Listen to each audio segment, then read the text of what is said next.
Brave Girls Bible Stories. We are still in the Old Testament. Sarah, beautiful timing. It's from Genesis chapters 12 to 21. And the first verse they start with is 1 Peter 3, verses 4 and 5. Your beauty should come from within you, the beauty of a gentle and quiet spirit. This beauty will never disappear, and it is worth very much to God. It was the same with the holy women who lived long ago and followed God. 1 Peter 3, 4 and 5. Can you imagine being so beautiful that heads turned when you walked by? With power like that, you'd think you could have whatever you wanted, but let me introduce you to Sarah, formerly known as Sarai, the wife of the famous Abraham, formerly known as Abram. Wow, did you follow that? She lived thousands of years ago, so I don't know exactly what she looked like, but the Bible tells us one thing for sure. She was drop-dead gorgeous. And it wasn't just her husband who noticed either.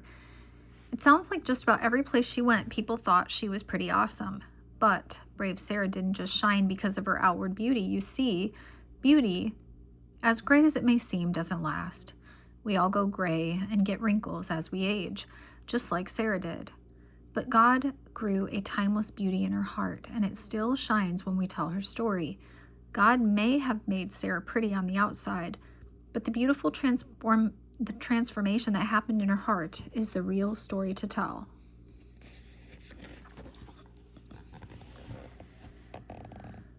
First, it was the move. Abram, Sarai's husband, wanted her to pack her things and go with him to some new place they'd never been, far away from her home and all she loved. I don't know about you, but I sure wouldn't have wanted to obey. But Sarai did. They traveled with Abram's nephew and their family and some servants and animals. Why were they going? Because God told Abram that he had reserved a special place just for him. He was going to need a lot of land because God was going to bless him by making him the father of many nations. What a promise. I'm sure that news helped Sarai keep going when the going got tough. When Abram and Sarai moved to Egypt, Pharaoh noticed Sarai's beauty and wanted to marry her. Abram got scared. If the Pharaoh knows that I'm her husband, he thought he might kill me to get to her, so he told Sarai his not-so-brilliant idea. Tell them you are my sister.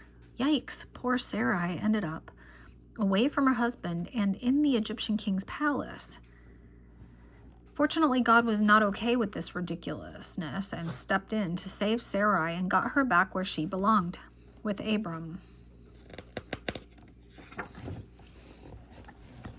Not long after that, Abram and Sarai made it to Canaan, and God appeared to Abram again to tell him he was going to have a very blessed son one day. Through that son, the whole nation would grow, a nation so huge that there would be more people than there were stars in the sky. Now that's my kind of kingdom. The more people, the better. Think of how many more shenanigans you could have with more people. Only there was one little problem. As beautiful as Sarai was, she wasn't able to have babies. In fact, at this point, Sarai was getting old. Too old. Even though God had taken care of her in the past, this time she didn't believe him and she got tired of waiting for him to do something. So she gave him her maid Hagar to Abram to be like a wife who could have a baby for Sarai. Hagar had a baby boy, but he wasn't the one God had promised Abram. Instead, God appeared to Abram again to tell him that Sarai and Abram would still have a son, even though Abram was almost 100 years old and Sarai was 90. To prepare them for the blessing ahead, God changed their names to Abraham and Sarah. They would become the parents of a great nation that belonged to God.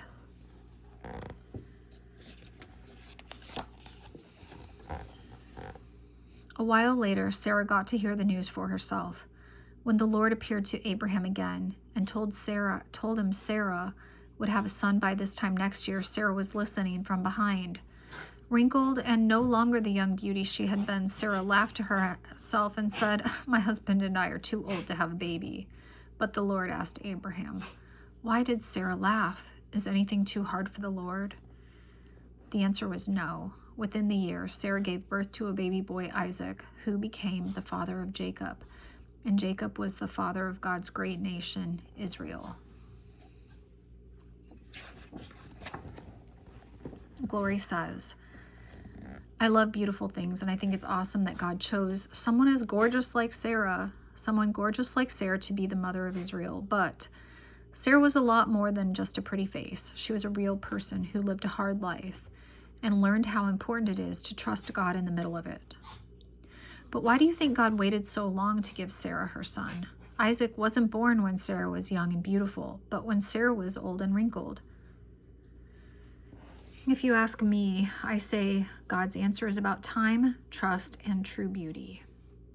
Time, because God works at his pace, not ours.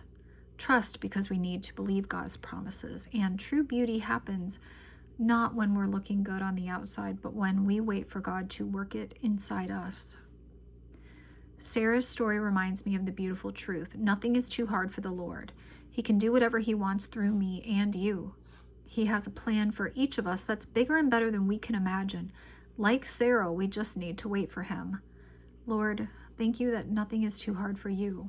You make everything beautiful and right in its time.